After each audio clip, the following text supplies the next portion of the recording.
안녕하세요. 수플림입니다.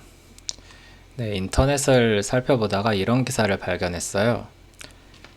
암호화폐 거래소에서 지식재산권을 사고 팔 수 있다. 이게 무슨 소리죠? 그래가지고 자세히 살펴봤더니 코빗에서 업계 처음으로 NFT 마켓을 개설했다. 라는 그런 홍보성 기사였습니다. 지식재산권하고 NFT를 1대1로 이렇게 대응을 한 거는 이제 굉장한 과장이라고 생각을 하는데요. 어찌됐건 국내 첫 NFT 마켓이 개설됐다 라는 거는 축하할 만한 일이죠. 이번 영상에서는 NFT 마켓플레이스를 구경을 하고 NFT에 대해서 간단하게 알아보도록 하겠습니다. 네, 코빗으로 가보겠습니다. NFT 마켓플레이스 오픈한 지 얼마 안 돼가지고 이렇게 메인에다가 이제 이렇게 띄웠는데요. 이 버튼을 눌러도 마켓플레이스로 갈 것 같고, 아니면은 이제 저 위에 메뉴에서 NFT를 눌러도 마켓플레이스로 갈 것 같습니다. 그래서 마켓플레이스 한번 가보면요. 네, 좀 느리네요.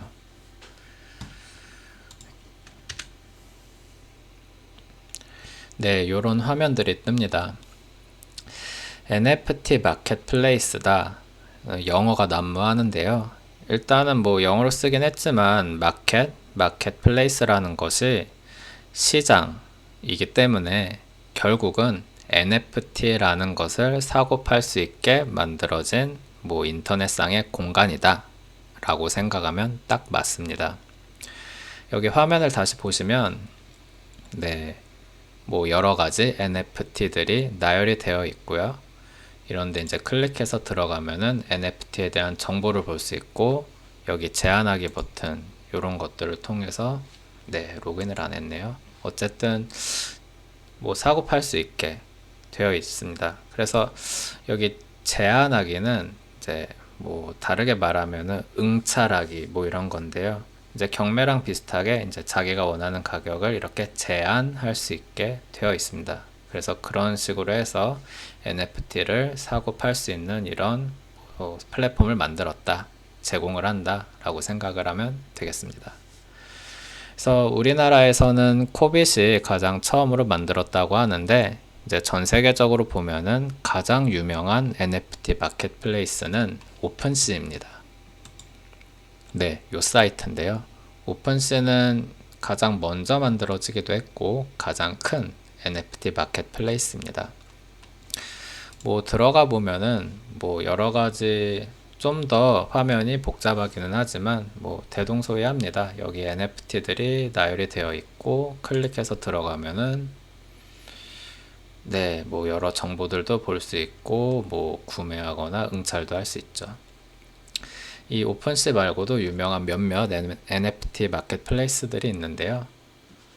느리네요. 어쨌든 이제 레리블이라는 사이트도 이제 유명한 사이트입니다. 그래서 여기까지 해서 NFT 마켓플레이스 구경을 마치도록 하겠고요. 이제 NFT에 대해서 조금 탐구해 보도록 하겠습니다. 일단 NFT는 이제 뭔가의 약자입니다. 뭐의 약자냐고 하면은 Non-Fungible Token의 약자고요. 이거를 한글로 직역을 하면은 대체 불가능한 토큰입니다. 펀저블 사전에서 찾아보면요. fungible, 네, 발음은 일단 이렇고요. 펀저블은 대체 가능하다, 딴 것으로 대신할 수 있다, 대체물. 뭔가를 이제 서로 대체한다, 이런 식으로 의미가 집중이 되어 있는데요. 안 와닿죠. 그래서 이 그림을 통해서 펀저블이 뭔지에 대해서 좀 가늠을 해보겠습니다. 이 그림은 다양한 종류의 에셋, 자산들을 이제 사분면으로 나눠 가지고 이제 배치를 한 겁니다. X축은 intangible하고 tangible, 그러니까 무형의 것과 유형의 것으로 나눴고요.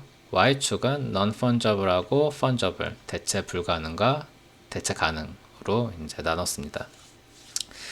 이제 intangible, 무형의 자산은 조금 이제 약간 이해하기에 와닿지 않을 수 있기 때문에 텐저블을 위주로 먼저 감을 잡아보면요. 텐저블 하면서 non-fungible한 자산에는 이런 것들이 있습니다.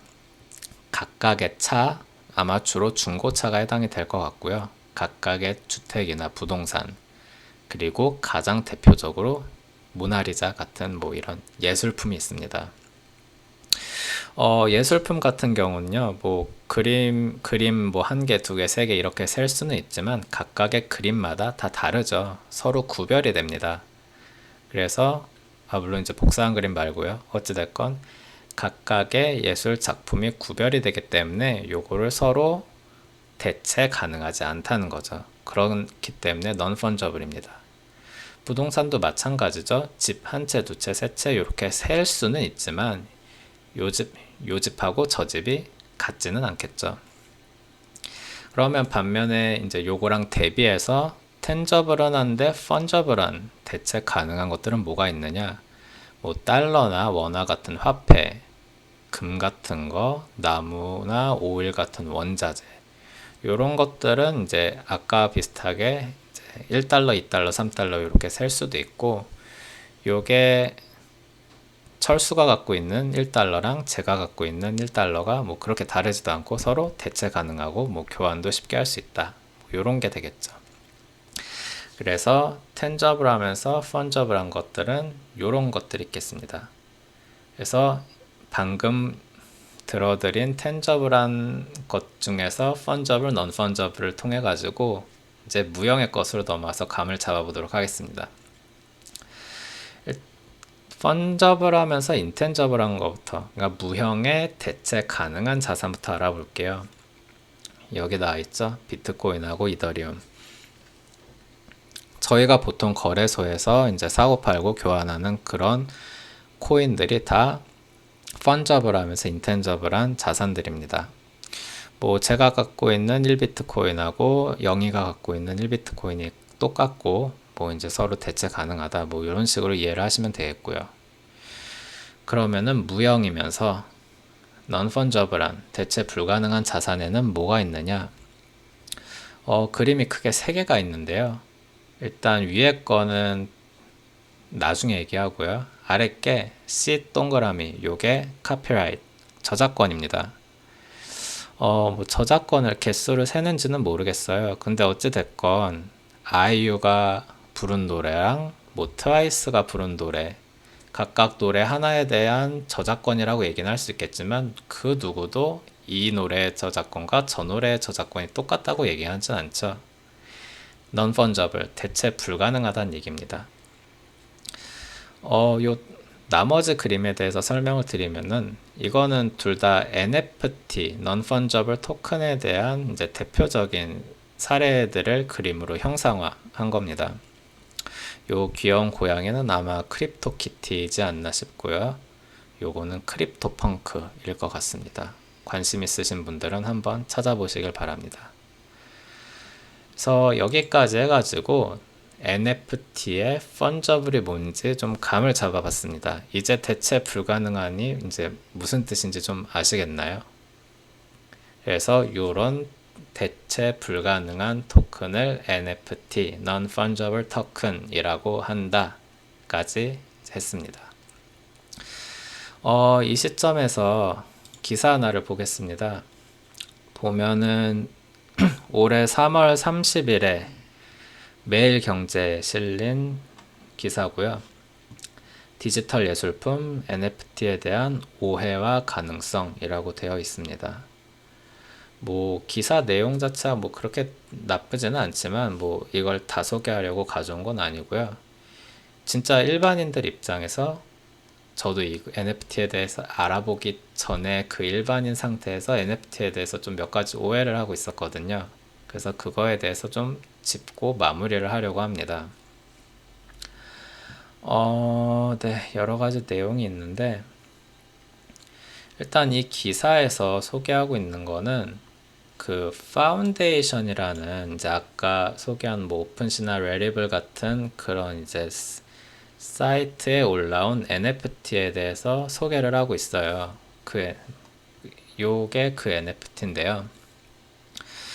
그러면은 이 NFT가 뭐 요런 NFT라고 해서 파운데이션이라는 사이트에 올라와서 이제 거래가 됐는데, 그러면은 요, 요 NFT, 요거의 토큰에 기록된 정보는 뭐냐를 이더리움 블록체인에서 찾아본 거죠. 근데 일단은 뭐 이게 이 그림이 NFT라고 하니까 요 원본 자체가 뭐 블록체인 그 위에 올라가 있고 이제 같이 다 뭐 기록이 돼 있을 것 같잖아요. 근데 그게 아니라는 겁니다. 이더리움 블록체인의 요 NFT 토큰에 대해서 기록되어 있는 정보는 단 세 가지라는 거죠. 첫 번째는 이게 파운데이션에서 만든 NFT 토큰이다 라는 그 컨트랙트 그 정보고요. 두 번째는 그 파운데이션 토큰 중에서 13623이라는 고유 아이디를 갖고 있는 NFT다 라는 구별자, 그리고 마지막으로 이 NFT 토큰을 누가 가지고 있다더라 라는 소유자 정보, 딱 요 세 가지만 들어있다는 겁니다. 그러니까 포인트는 요 그림에 대한 데이터는 전혀 없다는 거예요. 이더리움 체인상에는. 그러면 이 그림은 어디 있느냐? 블록체인이 아니라 IFPS라는 뭐 다른 분산 저장 시스템에 보관이 되어 있다는 겁니다. 의외지 않나요? 그러니까 뭔가 NFT가 뭐 예술품이고 창작물이고 이렇게 이제 1대1 대응이 되는 거라 가지고 왠지 그거랑 결합이 꽉 되어 있어서 서로 분리되어 있거나 이럴 것 같지 않은데, 실제로는 토큰은 토큰끼리 여기 블록체인 장부에서 이제 뭐 적어가지고 처리를 하고 있고, 실제 뭐 예술 작품은 다른 곳에 그냥 저장을 적당히 해놓고 있다는 그런 얘기잖아요. 그래서 이게 이제 대부분의 NFT가 이렇게 구현이 되고 있다는 겁니다. 이게 나쁘다 옳다가 아니라 이렇다라는 거를 일반인이 뭐 꼭 알 필요는 없겠지만 어쨌든 그렇다라는 것을 일단 말씀을 드리는 겁니다. 그래서 보면은 저희가 이제 뭐 얼마의 NFT를 사고 팔았다라고 할 때 이제 NFT가 왔다 갔다 하는 거는 결국은 토큰이 왔다 갔다 하는 겁니다. 근데 이 토큰은 그 자체로 예술품은 아니기 때문에 요건 그냥 토큰이라는 겁니다. 예술성이 있는 게 아니라. 그래서 보면은 이제 여기서 이제 짚고 있는 게 그겁니다. NFT가 의미하는 바를 좀 명확히 아셔야 될 겁니다. 사기를 당하지 않으려면요. 그래서 NFT에 대한 오해가 뭐가 있느냐, 실제로는 어떻느냐라면 일단 NFT가 복제 불가능한 파일이 아니라는 겁니다. 그러니까 뭐 NFT로 예술품이랑 연결을 해가지고 뭐 왔다 갔다 하면은 이 예술품에 대한 뭐 권리를 유일하게 주장할 수 있고 뭐 복제도 안 되고 이런 게 아니라, 실제로 NFT는 왔다 갔다 하지만 저희는 이제 뭐 아까 말한 분산 저장 시스템 이런 데 찾아가서 뭐 저런 거 그냥 다운받을 수 있다는 겁니다. 그리고 뭐 복사나 왔다 갔다 이런 거 할 수 있고요. 그리고 아까도 강조했지만 이 토큰은 그냥 토큰일 뿐이고 원본 작품하고 뭐 강력히 결합돼 있어가지고 뭐 일심동체다 이런 게 아니라 깰 수 없는 연결고리를 가지고 있는 게 아니라는 겁니다. 토큰, 그러니까 NFT 토큰은 토큰대로 블록체인상에서 처리가 되고 있고, 그리고 원본 파일은 또 어디 딴 데 저장이 되어 있다는 겁니다. 그러면 도대체 NFT가 뭐 왜 의미가 있느냐라는 생각이 드시겠죠. 뭐 저는 이 분야의 전문가가 아니라서 뭐 딱 뭐다라고 말씀은 드리지 못하겠지만 전 이렇게 이해를 했습니다. 잠깐 NFT에 대한 얘기를 이제 제쳐두고 비트코인에 대해서 이제 먼저 썰을 좀 풀어볼게요. 비트코인이 이제 왜 열광을 하는 건가요? 비트코인은 한마디로 신뢰가 필요 없는 디지털 거래를 가능하게 했기 때문에 핫하게 된 겁니다. 그 분야에서 처음이기 때문에. 그러니까 무슨 얘기냐면은 어떤 신뢰가 있는 주체, 아니면 그냥 어떤 신뢰가 있어서 뭔가 거래를 보증을 하거나 거래에 쓰이는 화폐를 보증하거나 이런 일체 과정 없이 신뢰가 전혀 없이도 분산 장부, 블록체인 기술만으로 거래라는 것을 가능하게 했기 때문에, 그리고 그런 가장 첫 프로그램이기 때문에 비트코인이 이제 이렇게까지 유명해진 거죠. 저는 NFT도 그거랑 좀 비슷하다고 봅니다. 실제로 뭐 제가 그 분야 사람은 아니지만 이제 뭐 미술품이라든지 예술품을 이제 이제 창작을 하고 이제 사고 파는 걸 생각을 해보면, 일단 뭐 내가 그림을 그려요. 잘 그렸겠죠. 근데 그거를 이제 팔고 싶은데 뭐 그냥 팔리나요? 뭐 인터넷에 올릴 수도 있겠지만 대부분은 뭐 미술관에 전시도 하고 뭐 그리고 이렇게 해야 되는데, 뭐 운이 좋아서 누가 사가겠다고 했어요. 그리고 그게 계속 잘 팔리고 가격도 올라가요. 그럼 또 뭐가 문제가 생기나요? 그 작품이 진짜인지 아닌지도 이제 또 그것도 사실 현실 세계에서는 알기가 되게 힘들잖아요. 그러니까 뭐 하다못해 이게 진짜라는 보증서를 같이 보내지만 또 보증서도 위조를 할 수 있는 거고요. 뭐 그림도 위조를 할 수 있고, 또 누가 와서 이제 그게 잘 안 되니까 누가 와서 또 감정을 하는데, 또 감정하는데 또 비용이 들 거 아니에요. 어찌됐건 현실 세계에서는 이제 창작물이나 예술품의 거래, 유통에서 굉장히 많은 비율이 있다는 거죠. 그리고 굉장히 많이 아날로그적으로 처리가 되고 있다는 거고요. 대신에 비트코인이 신뢰 없이 거래를 구현을 했던 것처럼, 이런 대체 불가능한 토큰 NFT는 이런 예술품이라든지 창작품류에 있어서 신뢰가 필요 없고 비교적 투명한 거래가 가능한 겁니다. 그리고 실질적으로 이제 창작가 입장에서는 어디 뭐 미술관에 커미션 떼주고 뭐 이런 중간에 끼어드는 사람 없이 바로 아까 이제 말씀드렸던 오픈시라든지 뭐 코빗, NFT 마켓플레이스 뭐 이런 데다가 자기 걸 바로 올려가지고 바로 수익화를 할 수도 있는 거고요. 그래서 실질적으로 창작을 위한 환경이 조성이 되는 거고, 그리고 실질적으로 있었던 비율들이 많이 해결이 되는 거죠. 저는 그렇기 때문에 이런 non-fungible 토큰이 이제 창작물이라든지 예술품과 관련해서 굉장히 큰 쓰임새가 있어가지고 이렇게 점점 핫해진다고 파악을 하고 있습니다. 뭐 저는 디파이 매니아여서 뭐 디파이가 짱이다라고 얘기는 하고 싶지만, 이 NFT 또한 관심을 갖고 앞으로 많이 성장할 분야라고 생각을 합니다. 그래서 여기까지 해서 오늘은 NFT 마켓플레이스를 둘러보고 NFT에 대해서 간단히 알아봤습니다. 긴 영상 끝까지 시청해 주셔서 감사합니다. 또 뵙겠습니다.